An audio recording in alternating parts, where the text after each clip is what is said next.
Kita mulai. Bismillahirrahmanirrahim. Assalamualaikum warahmatullahi wabarakatuh.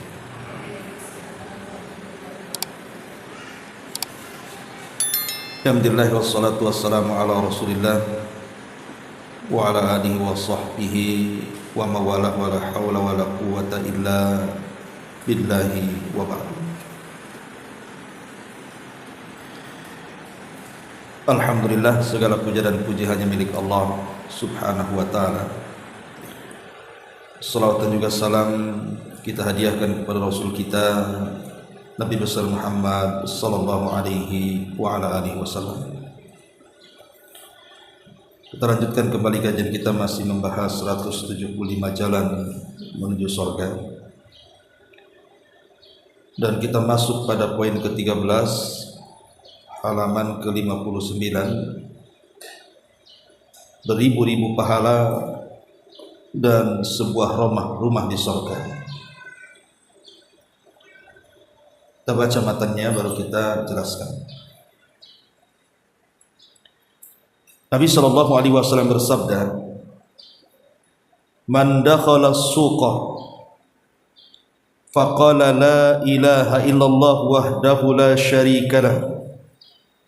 Lahul mulku wa lahul hamdu yuhyi wa yumit wa huwa hayyun la yamut biyadihil khairu wa huwa ala kulli syai'in qadir.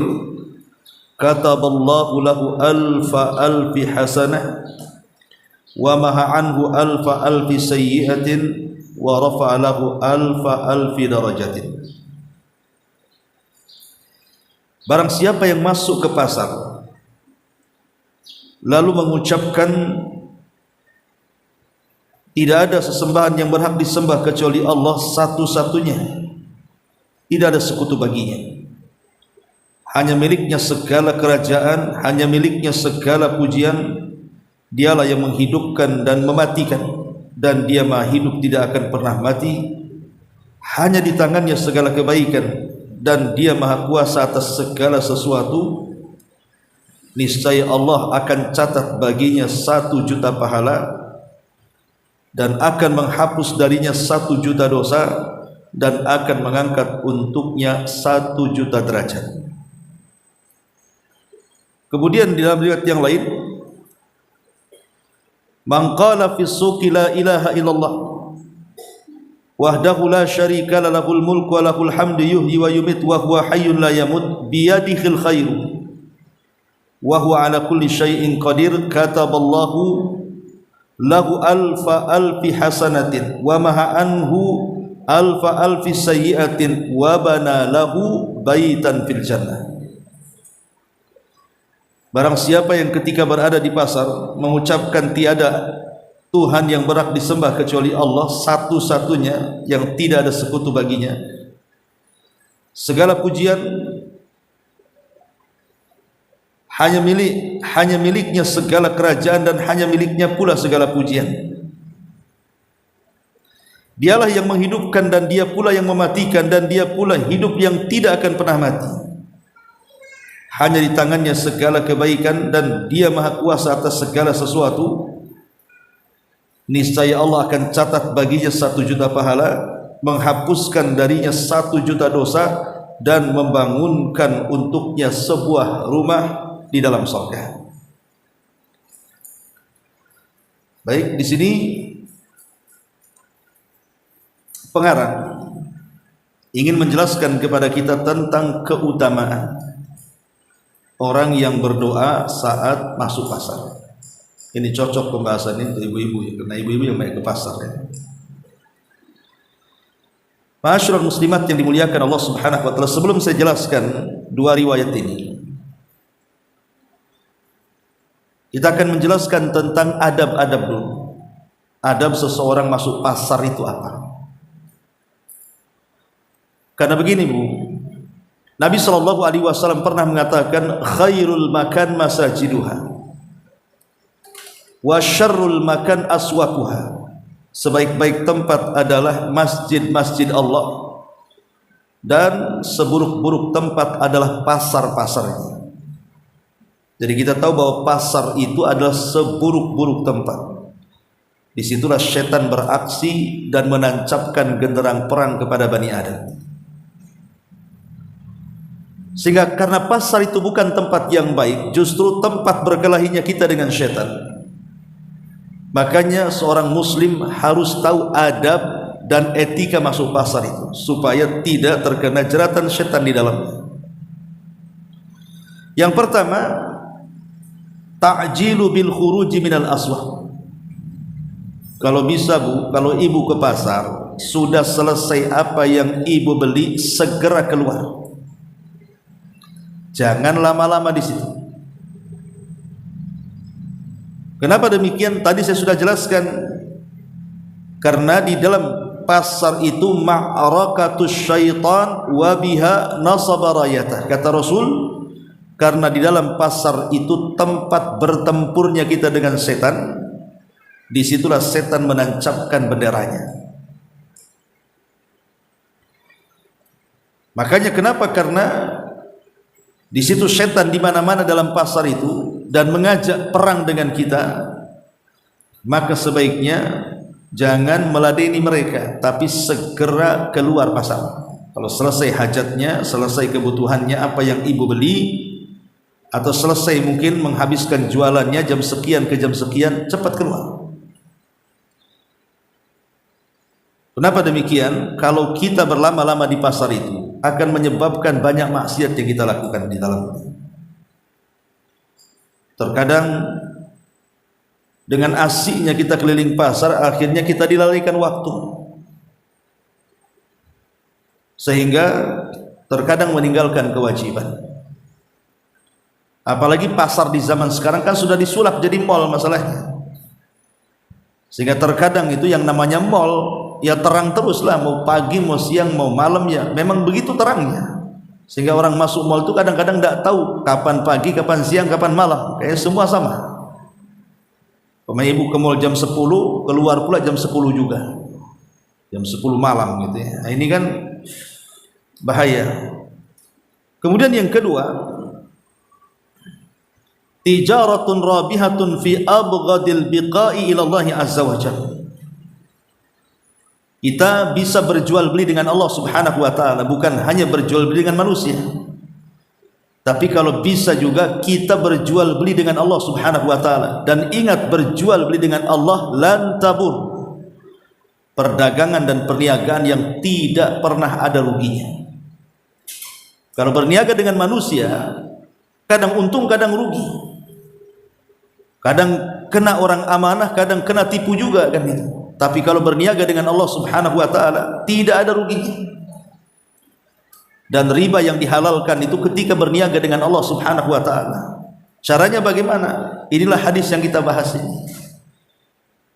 Jadi sebelum kita masuk ke pasar, berniaga dulu dengan Allah subhanahu wa ta'ala di pintu pasar itu, dengan cara membaca doa ini. Nanti kita jelaskan. Kemudian yang nomor 3, ifsya'us salam, sebarkan salam. Kalau tahu bahwa di dalam pasar itu mayoritas muslim, dan umumnya di negeri Islam ya memang para penjual juga mayoritas muslim, dan orang yang datang pun rata-rata orang muslim, maka sudah selayaknya ifsya'us salam, sebar salam sebanyak-banyaknya dalam pasar itu.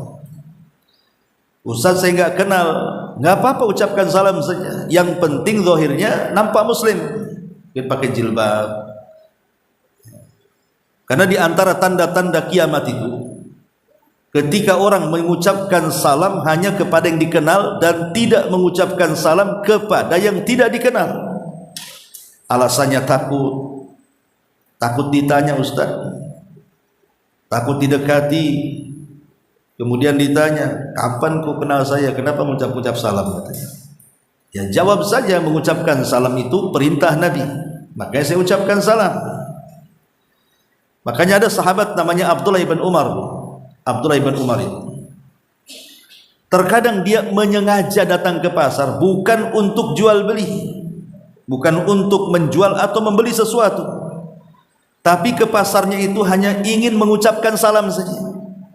Abdullah ibn Umar itu datang ke pasar itu hanya ingin menyebarkan salam, masuk ke pasar ketemu orang assalamualaikum, ketemu orang assalamualaikum. Bayangkan kalau satu pasar itu 200 orang, berarti 200 salam ibu sampaikan kepada orang-orang itu.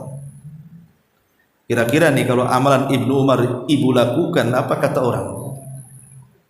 Nah, cobalah ke pasar sini tiap hari, nggak usah beli-beli, ucapin salam aja satu pasar. Sebalik, besoknya gitu lagi. Kira-kira ibu dikatakan gila atau waras? Padahal Ibnu Umar ini melakukannya sering dia. Itulah kadang-kadang orang berbuat baik itu belum tentu dikatakan waras, kadang-kadang dikatakan gila pula. Ma'asyiral muslimat yang dimuliakan Allah Azza wa Jalla. Kemudian yang keempat, ghaddul basari 'anil muharram. Usahakan jaga pandangan. Jaga pandangan baik kepada hal-hal yang diharamkan atau yang terdapat syubhat di dalamnya. Ibu kalau ke pasar penjualnya laki-laki, ya ghaddul basar, tundukkan pandangan. Kecuali yang menjualnya sesama wanita mungkin enak, tapi kadang ada penjualnya laki-laki. Karena dulu itu kalau pasar memang sampai sekarang kalau di daerah Timur Tengah kebanyakan isi pasar itu laki-laki. Yang jualan, yang datang juga laki-laki. Tapi kemudian berubah seiring waktu. Hari ini justru di negeri kita ini kebanyakan mayoritas yang di pasar itu perempuan, yang masuk pasar pun rata-rata perempuan. Kemudian yang kelima, ar-rifqu was-samahatu biman fis suqi 'amatan wa fil bai'i wasyira khassatan. Hendaklah ketika seseorang masuk pasar itu berlaku lembut dan lapang dada, mudah memaafkan. Terkadang ibu masuk pasar itu pasarnya rame, entah ketabrak, entah kesenggol, akhirnya entah nyenggol orang, kemudian dia marah pula sama ibu. Harus sabar, namanya orang ramai masuk pasar itu. Dan tidak semua orang yang nabrak atau yang ditabrak oleh badan kita itu orangnya baik gitu. Kalau orangnya baik ya biasa saja, sebagaimana aku disenggol dia, aku juga nggak apa-apa kena senggol orang. Terutama secara khusus berbuat lembut dan baik itu kepada para pedagang. Kalau kita pembeli, kalau kita ini penjual, maka kita berbuat baik kepada pembeli. Ma'asyiral muslimat yang dimuliakan Allah Subhanahu wa taala, dan itu disyaratkan di dalam hadis Nabi sallallahu alaihi wasallam, rahimallahu rajulan samhan idza ba'a wa samhan idza ishtara. Semoga Allah merahmati orang yang mudah saat posisinya sebagai penjual dan memudahkan saat posisinya menjadi pembeli. Ramah gitu ya. Penjual itu kalau ramah, senang sekali. Karena banyak mama khususnya ini kalau masuk sebuah warung kemudian orangnya jutek, orangnya pokoknya kasar gitu, tak mau beli lagi di situ walaupun murah. Tapi kalau umpamanya orangnya ramah, murah senyum, mahal-mahal pun mau dia ke situ. Kadang-kadang akhlak ini juga jadi market juga dalam jual beli itu. Kemudian juga yang nomor 6, as-sidqu wal amanah. Usahakan jujur dan amanah. Nabi SAW mengatakan, al-bayyi'ani bil khiyar ma lam yatafarraqa. Fa in sadaqa wa bayyana burika lahuma fi bai'ihima wa in kadzaba wa katama lam yubarak atau muhiqa barakatu bai'ihima. Akad jual beli ini bil khiyar, itu terserah antara penjual dan pembeli sebelum keduanya berpisah. Jika keduanya jujur dalam berjual beli, kemudian diterangkan, tidak disembunyikan, maka akan diberkahi jual belinya. Jika keduanya dusta saat jual beli, maka akan dicabut berkah dari keduanya. Jadi kalau kita sebagai penjual jujur, nih barang-barang ini, umpamanya jual sayuran, nih maaf nih sayuran ini udah 3 hari makanya layu ya. Ngomong saja seperti itu, rizki itu biadillah, di tangan Allah Subhanahu wa ta'ala. Karena ada yang tidak jujur kan Bu, kadang-kadang ikan itu udah mati 100 tahun itu, matanya pun udah merah menyala ikanku katanya. Kadang-kadang dikasih apa tuh, pengawet kan, pengawet mayat itu, bayangkan, supaya matanya makin cerah makin terang. Lah ini kan tidak ada amanah namanya. Dia mau nipu orang, sudah nipu bahayakan orang lagi. Karena pengawet mayat itu kan bahaya untuk kesehatan. Jadi sudah dia dusta, yang kedua ngeracuni orang jadinya kan. Nah itulah. Kadang-kadang orang tidak amanah sebagai penjual atau sebagai pembeli. Ibu yang masuk ke pasar sama juga harus jujur dan amanah. Ketika menawar, berapa ini? 20.000. Baru dari sana, ini 15. Padahal nggak ke sana, Bu. Ya kadang-kadang kita ini untuk ngelabui penjual, kemudian ngarang-ngarang cerita. Langsung saja, kalau memang ibu suka beli, nggak suka tinggalkan, selesai kan gitu. Kenapa mesti ngarang-ngarang cerita untuk tawar-menawar di situ? Sekalipun kemudian ampuh jitu dengan mengatakan seperti itu, akhirnya kemudian dia turunkan harganya, nggak akan berkah tuh barangnya. Karena Rasul yang mengatakan di sini, wa in kadzaba wa katama muhiqa barakata bai'ihima. Kalau dia tidak jujur, dia dusta, dia sembunyikan, maka hilang berkah di antara keduanya. Kemudian yang nomor 7, al-adlu wa adamu tatfifil mizan. Berusaha adil dan tidak mengurang-urang, baik di pihak penjual atau di pihak pembeli. Di pihak penjual ya jelas, kadang-kadang ada yang kemudian takarannya dikurangi, meterannya dikurangi, timbangannya dikurangi kan itu. Akhirnya tidak pas dengan timbangan, meteran dan takaran itu. Sebagai penjual pembeli juga sama. Jangan suka minta nambah-nambah. Kasihan juga, itu untung dia sebenarnya kan. Ini udah jelas 1 kilo, tambahlah 1 on katanya. Tapi yang dibayar 1 kilo. Kalau buah-buahan main ambil, dimakan gitu. Kecut nggak pula dibeli. Yang dimakan tak dibayar sama dia. Lah ini namanya tatfif dalam jual beli, nggak akan berkah juga. Kemudian juga yang nomor 8, al-kadzibu fil kasbi, berdusta. Ya tadi dusta itu sudah mencakup semuanya, yaitu kecurangan dalam dagang. Termasuk ikhfaul aibil ladzi ya'lamuhu fi sil'ah. Kalau dia sebagai pedagang terkadang dia menyembunyikan aib dari dagangannya, ataupun memberikan syarat-syarat yang fasid, yang rusak. Lah itu semua adalah tidak boleh.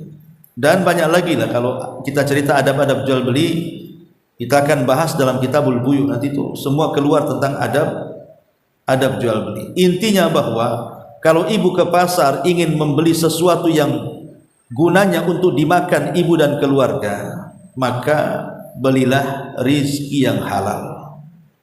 Jangan menipu, jangan mengurang-urang, apalagi ada unsur tatfif di dalamnya, dan begitu seterusnya. Masyaallah muslimat yang dimuliakan Allah Azza wa Jalla, termasuk tidak boleh menyakiti kaum muslimin. Masuk pasar jangan, ini pasar berdesak-desakan ya. Ada orang yang tidak antri, Bu, nggak, malas antri gitu kan. Pamannya ini warung ini ramai, ibu masuk di situ itu sudah tahu bahwa ada yang duluan dibandingkan ibu. Kemudian tiba-tiba yang namanya pedagang nih kadang saking sibuknya dia mengurus, kadang-kadang tidak tahu mana yang duluan mana yang belakangan tuh. Lah harusnya kita yang sudah tahu, kita kan pembeli tentu tahu antara saya dengan dia, duluan dia umpamanya atau duluan saya. Kalau seandainya ini pedagang ini kok melayani kita, ibu katakan si anu dulu, nah, gitu maksudnya. Sebab kalau umpamanya ibu malah seneng gitu ya, kalau didahulukan dibandingkan orang, ini sudah berdiri lama nih, ibu zalim sama dia. Jadi jangan menyakiti kaum muslim. Justru dengan cara itsar, mendahulukan orang lain itu dapat pahala di situ. Jadi kita bisa mendulang pahala sebanyak-banyaknya di pasar. Termasuk bujangan membaca Quran juga dalam pasar itu. Namanya lagi rame-rame gitu ya, lagi zahma bahasa Arabnya itu, berdesak-desakan. Nggak boleh seseorang itu membaca Al-Quran, karena Al-Quran itu kan harus dibaca di tempat-tempat yang tenang, ya, yang baik, bisa didengar gitu. Sementara di pasar tahu sendiri lah kan gitu, tempatnya ada tempat rusak, kemudian juga orangnya juga temperamen, ada yang baik, ada yang tidak, dan begitu seterusnya. Sehingga hindari membaca Quran dalam pasar, kecuali kalau ibu punya warung di situ dalam pasar itu, ya di sela-sela nggak ada pembeli, ambil mushaf kemudian baca, ya ada masalah kan gitu ya. Tapi kita pembeli berdesak-desakan gitu, baca Quran, apalagi ibu lewat sampai mengucapkan takbir gitu kan, biar bisa lewat. Ibu mau perang atau apa? Ya ngantri, ya biasa aja lah, jangan senggol sini, senggol sana, sikut sini, itu malah berdosa jadinya.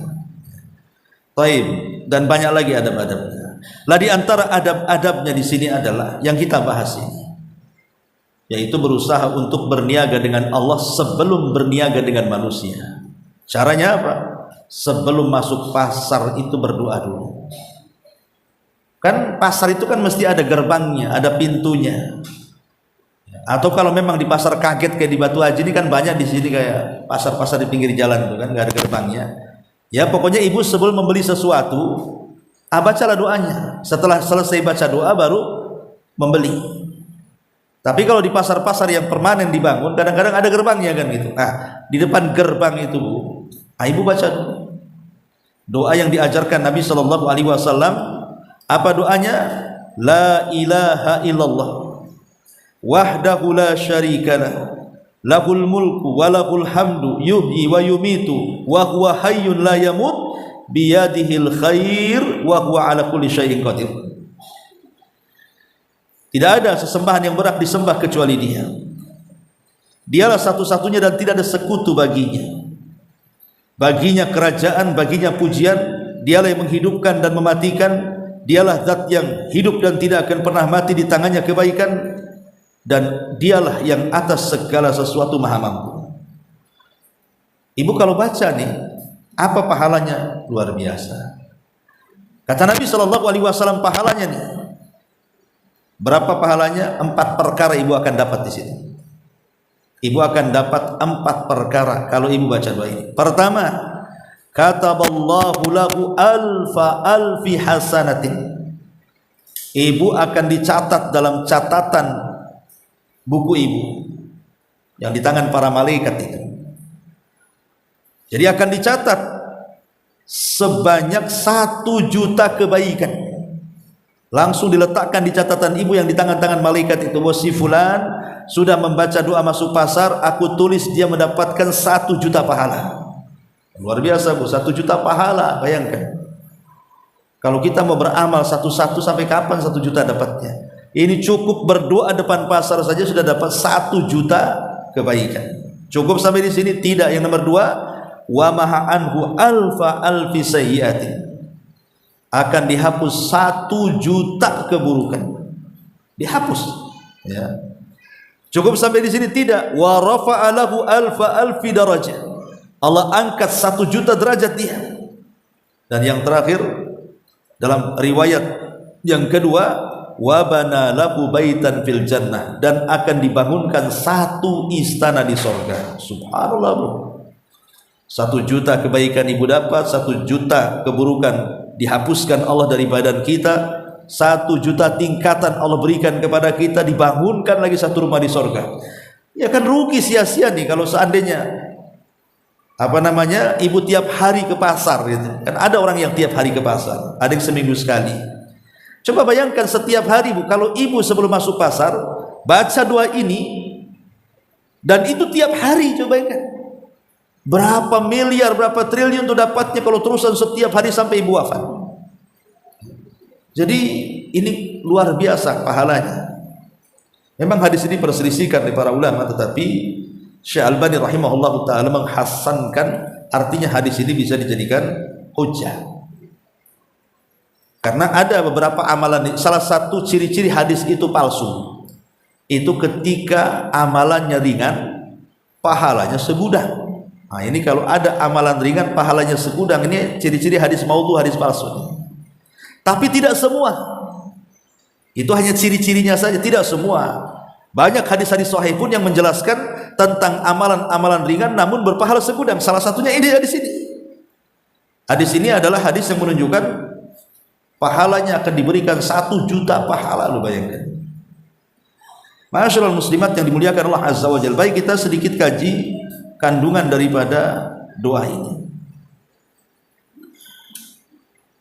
Ma'asyiral muslimat yang dimuliakan Allah Subhanahu wa taala, di sini Nabi SAW memulai mengajarkan doa masuk pasar itu didahului dengan tauhid. La ilaha illallah wahdahu la syarikalah lahul mulku wa lahul hamdu yuhyi wa yumiitu wa huwa hayyun la yamut biyadihil khairu wa huwa ala kulli syai'in qadir. Lihat bagaimana dalam doa ini Rasul memulakan dengan kalimat tauhid, la ilaha illallah. Kalimat tauhid yang dengannya diutus para nabi, yang dengannya diturunkan kitab-kitab, yang dengannya disyariatkan jihad, yang dengannya terjaga harta, jiwa dan darah, dan begitu seterusnya. Itulah kalimat tauhid, kalimat la ilaha illallah. Kemudian wahdahu la syarikalah, ini sebagai taukid bahwa karena dia tunggal, tidak ada yang sekutu, tidak ada yang berserikat dengan dia. Kemudian lahul mulku walahul hamdu, bagi dia kerajaan dan bagi dia pujian. Bagi dia kerajaan dan bagi dia pujian artinya bahwa Allah Subhanahu wa taala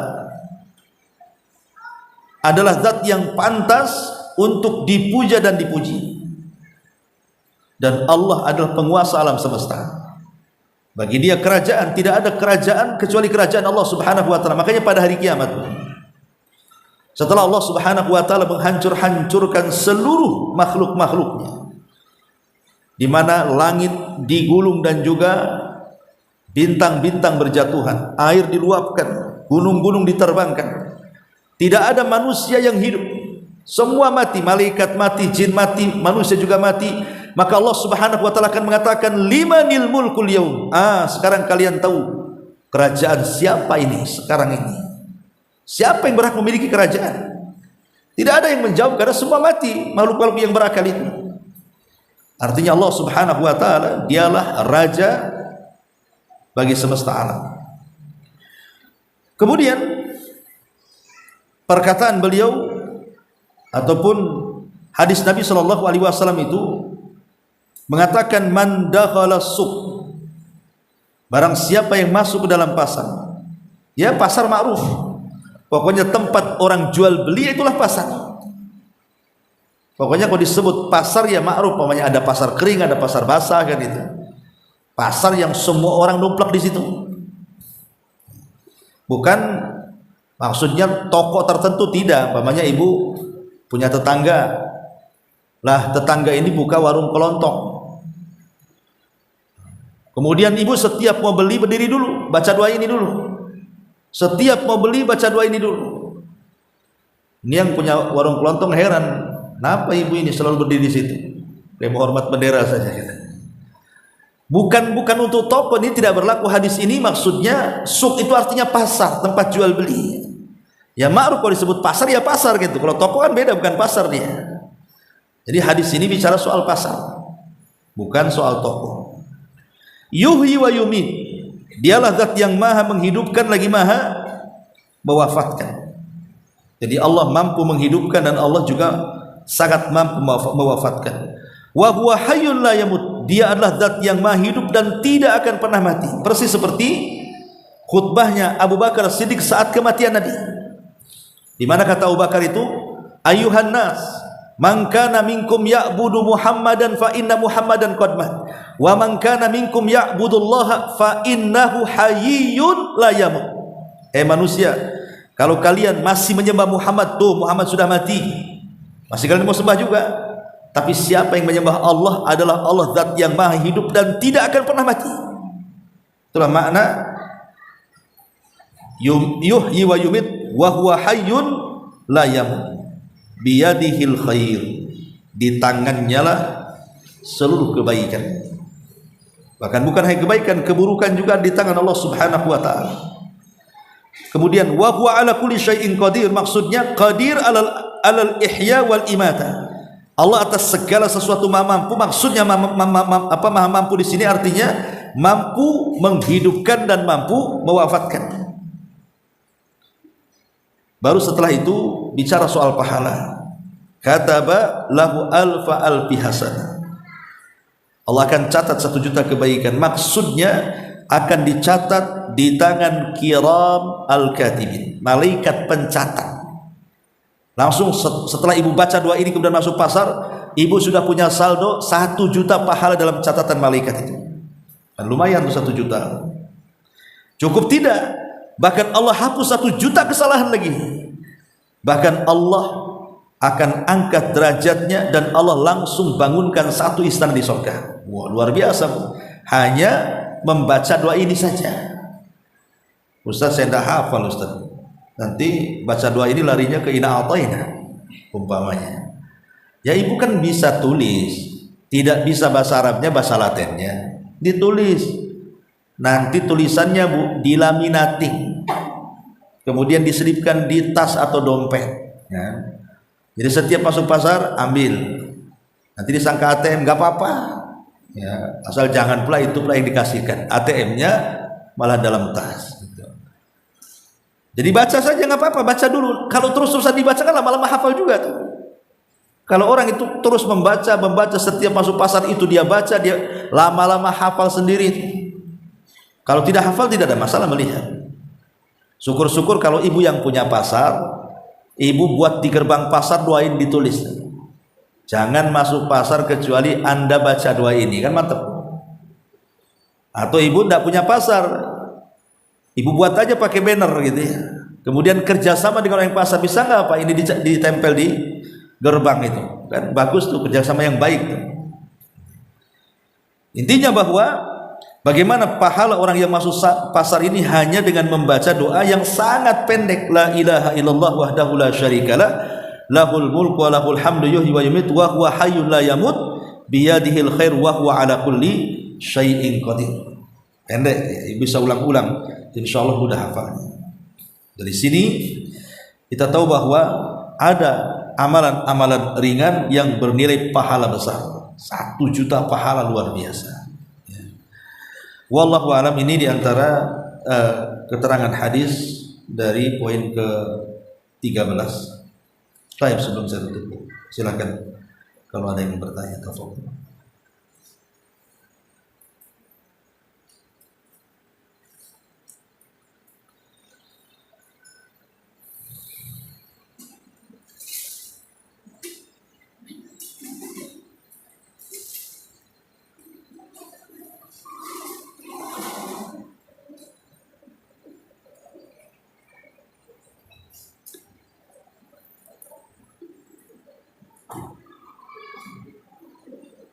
Assalamualaikum Ustaz. Waalaikumsalam. Doa bacaan masuk pasar ini diikuti dengan doa apa ketika bertemu Ustaz? Iya. Dengan menanyakan, terkadang Ustaz terpleset kita membaca ya Ustaz. Doa yang kita baca itu malah yang doa zikir bertemu.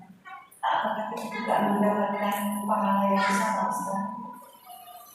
Salah dalam bacaan itu atau loncat kedua lain? Tidak, ya kita baca la ilaha illallah wahdahu la syarikalah lahu mulku wa lahu ala kulli syai'in qadir. Kita lupa baca ini poin itu Ustaz. Terus nanti sadarnya setelah kita naik motor pulang, baru ingat, oh ya tadi doa ini masuk ke doa yang ini gitu. Ingat kita membaca doa masuk pasar, tapi kita baca doa zikir nanti bertanya gitu. Baik. Iya, tentang masalah hadis tentang masuk pasar ini sebenarnya memang riwayatnya banyak. Riwayatnya banyak kan? Nah, salah satunya 2 hadis ini. Karena lafadznya macam-macam. Ada juga lafadznya seperti ini, la ilaha illallah wahdahu la syarikalah lahul mulku wa lahul hamdu wa huwa ala kulli syai'in qadir. Ada juga yang begitu. Pendek.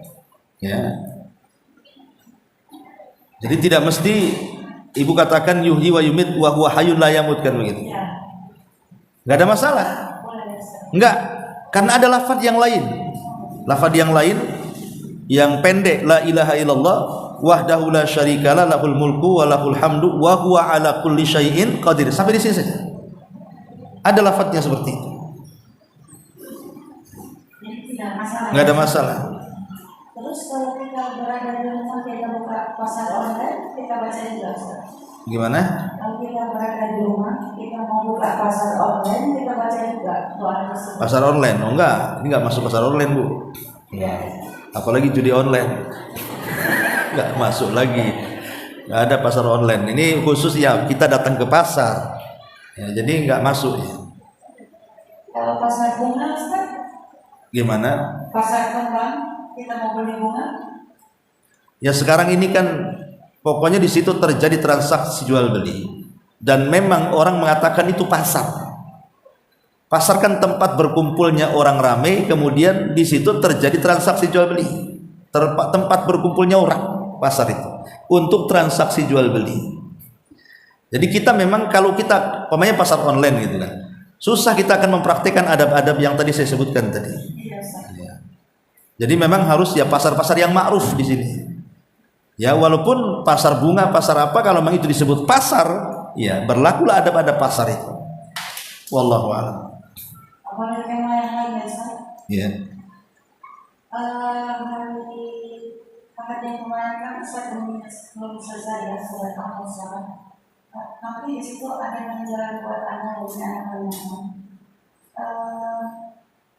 Terus yang pada bab pertama kalau nggak salah Ustaz, yaitu orang ini akan merasakan pada duka kedua untuk yang setengah mati. Sementara dia sudah mati dengan adanya angin yang dihembuskan tersebut. Berarti di situ tidak ada yang bukan sangat ya Ustaz? Iya, orang-orang yang beriman itu dia tidak akan merasakan kiamat. Tidak akan merasakan kehancuran alam semesta. Karena sebelum terjadinya kiamat mereka sudah mati semua dengan angin tadi. Makanya tiupan yang pertama itu hanya dirasakan orang kafir saja. Tapi tiupan yang kedua hari kebangkitan, hari di mana Allah Subhanahu wa taala membangkitkan kembali manusia setelah kematiannya, maka semua akan merasakan, tidak mukmin tidak kafir. Jadi pada tiupan yang kedua semua merasakannya, tapi pada tiupan yang pertama tidak merasakan kecuali orang kafir saja. Karena orang Islam, orang mukmin diwafatkan sebelum itu terjadi dengan dikirim angin yang sangat dingin menerpa setiap ketiak-ketiak orang itu, kemudian diwafatkan bagi yang punya iman walaupun sebiji zarah. Ketika tidak ada lagi orang yang beriman, maka sisanya orang-orang kafir. Disitulah kiamat dibangkitkan. Makanya Rasul mengatakan la taqumus saah illa ala syiraril khalqi. Tidak akan tegak hari kiamat kecuali ditimpakan kepada manusia yang paling buruk di permukaan bumi. Siapa? Mereka orang kafir lah. Wallahu a'lam.